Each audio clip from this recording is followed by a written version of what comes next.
Balitang boxing mga boss. Matatandaan nga natin na sinabi ni Gervonta Tank Davis dati na gusto niyang makalaban ang pambansang kamao Manny Pacquiao at nag-iisang 8 Division World Champion.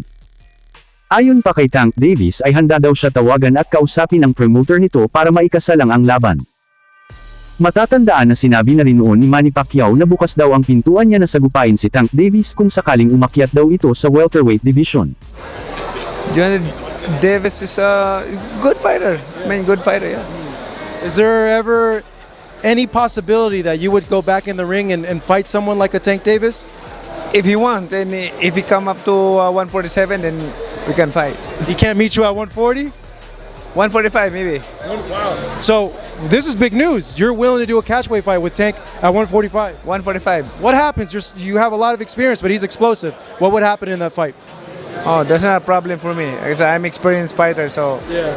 Ika pa ni Pacman ay kung hindi daw kayanin ni Tank Davis na umakyat sa welterweight division, ay pwede din naman daw sila magtagpo sa catchweight fight sa 143 at 145 pounds.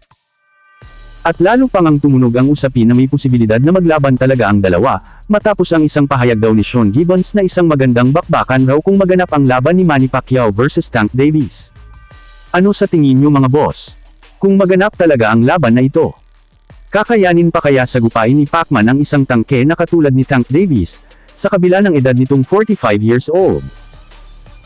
Ika pa ni Pacman bagamat kilala si Tank Davis bilang isang knockout artist, at halimaw sa ibabaw ng ring, ay ayon naman kay Pacman ay hindi daw ito magiging problema sa kanya sa dahilang napakarami na daw nitong experience sa iba't ibang klase at estilo ng mga fighter na nakalaban nito noon. Kayo mga boss, anong masasabi nyo kung sakaling mangyari talaga ang laban ng Tank Davis versus Manny Pacquiao? Kakayanin pa kaya ni Pacman ang isang tangke at mas batang fighter na ito? O tayo ang kakatayin? So hanggang dito na lang tayo hanggang sa muli.